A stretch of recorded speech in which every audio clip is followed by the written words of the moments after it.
Aujourd'hui, je vais te faire une vidéo rapide pour te montrer comment tu peux construire un agent extrêmement puissant en moins de 10 minutes. Cet agent va te permettre de pouvoir créer et construire des rapports extrêmement précis sur un sujet précis, d'une thématique précise, voire même sur un focus précis. Tout ça grâce à l'intégration de Perplexity avec le modèle Sonar Deep Research sur N8N dans ton agent IA. Dans un premier temps, je vais te faire une démo du workflow. Je te montrerai ensuite, pendant l'exécution du workflow, quelles sont les différences notables entre Perplexity Sonar Pro et Perplexity Sonar Deep Research. Et ensuite, nous verrons la qualité du workflow, la qualité du rapport qui sera créé et évidemment comment toi tu pourras construire ce workflow littéralement en moins de 10 minutes. Moi c'est François, développeur code, no code et low code.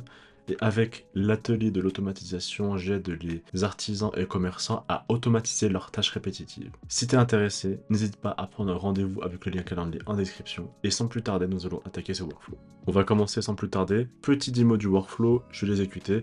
Formulaire simple, deux champs, sujet, focus. Par exemple, sujet, crypto-monnaie, focus, fonctionnement du Bitcoin. J'envoie ça, le workflow s'exécute, il va mettre un petit peu de temps à s'exécuter. Donc, juste te montrer le modèle Perplexity, c'est un modèle Sonar Deep Research. Et le temps que le workflow s'exécute, je vais en profiter pour te montrer la différence entre le modèle Sonar Pro et le modèle Sonar Deep Research. Donc, que fait le modèle Sonar classique de Perplexity? Généralement, il va faire sur un sujet X, il va faire une seule recherche d'une dizaine de ressources pour te proposer une réponse courte et rapide. C'est une requête qui coûte pas cher, qui est courte pour avoir des informations rapides. Le modèle Sonar Deep Research, qu'est-ce qu'il va faire? A contrario, lui, il va faire des dizaines de recherches automatiques sur plusieurs centaines de ressources. Il va aller confronter ces ressources pour faire une analyse multi-étapes avec raisonnement, puis à la fin, générer un rapport détaillé, complet, structuré. Contrairement à Sonar, qui lui est rapide, le temps de recherche de Sonar Deep Research va être beaucoup plus long, entre 30 secondes et 1 minute pour générer un rapport, et évidemment le coût de la requête va être plus cher. Donc concrètement, ce que fait Deep Research, il va aller lancer plusieurs recherches en autonomie, parcourir plusieurs centaines de ressources, filtrer les ressources pertinentes, les analyser, les synthétiser et générer un rapport complet. Donc, ce qu'on peut voir clairement comme analogie entre Sonar Classique et Sonar Deep Research, c'est que Sonar Classique, bon, c'est un peu vulgaire, mais on peut dire que Sonar Classique, ça va être de demander à un stagiaire ou faire comme une bête recherche Google sur c'est quoi X, par exemple, c'est quoi Bitcoin, simple. Tu vas rechercher la première ligne la mieux référencée, tu vas comprendre comment ça fonctionne. Le Deep Research, ça va demander à un analyste senior, fais-moi un brief complet sur X. Donc par exemple, fais-moi un brief complet sur le Bitcoin. Ça va aller te chercher le white paper complet du fonctionnement du Bitcoin pour t'en faire un rapport ultra détaillé. Donc des use cases idéaux pour utiliser le Deep Research, c'est si tu veux faire justement une recherche complète sur une entreprise, par exemple, si tu veux faire un brief complet, faire une analyse de marché complète, ou si tu veux carrément un résumé d'un sujet complexe avec plusieurs sources et que tu veux être sûr que les données que tu reçois soient réelles, qu'il n'y ait pas d'hallucination, vérifiées et extrêmement sourcées. Donc le workflow, comme tu peux le voir, tourne toujours.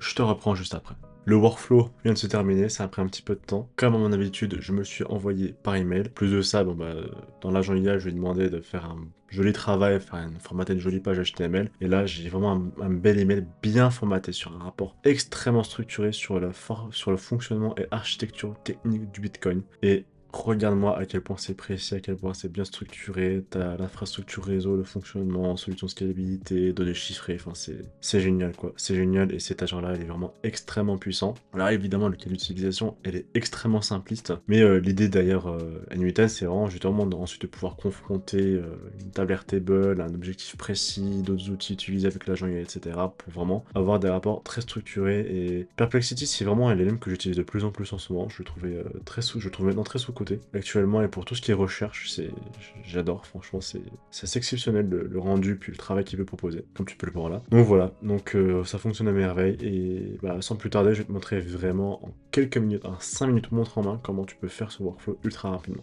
Donc ça commence par un nœud formulaire. Bon, je vais désactiver celui-là volontairement. Ça commence par un nœud formulaire. Tu définis les formulaires que tu veux avoir. Donc moi ici, pour la simplicité de la vidéo, j'ai juste mis le sujet, le focus que j'aimerais avoir. Là, je t'ai montré crypto-monnaie, fonctionnement du Bitcoin. Ensuite, ce que tu vas faire, c'est que tu vas ajouter ton agent IA. Voilà, tu vas changer la source de prompt en define below pour avoir justement ton prompt à personnaliser. Là-dessus, tu vas ajouter ton item Perplexity, ton nœud Perplexity, donc un nœud Perplexity tool. Tu vas évidemment ajouter ton compte Perplexity, donc là tu vas dans ta section, tu vas sur Perplexity, dans ton compte, tu vas générer une clé API que tu vas insérer dans N8N. Là, comme modèle, tu vas ajouter le modèle Sonar Deep Research. Et le message, il va être automatiquement généré par l'agent IA. Donc c'est lui qui va mettre le message automatiquement en fonction de ton input que tu as donné à l'agent IA. Ensuite, tu vas ajouter comme chat modèle celui que tu préfères. En l'occurrence, moi, ce que je préfère à chaque fois, c'est un open router avec un modèle Claude Haiku 4.5 pour des raisons de rapport qualité-prix. Là, généralement, ce que je mets, c'est une température à 0,3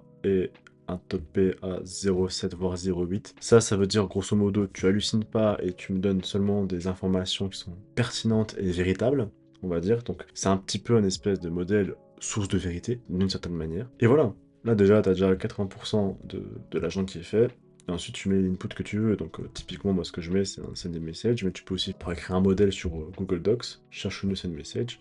Voilà, puis là, je mets le compte avec l'info, etc. Bon, l'input, ça, on s'en fiche un petit peu pour l'instant. L'output, on s'en fiche un petit peu. Et ce que j'ai mis comme prompt dans l'agent IA, voilà, très très court le prompt, hein, vraiment très basique, que je vais recoller ici. Voilà, hop. Ça va être aujourd'hui, nous sommes le. Alors, très important.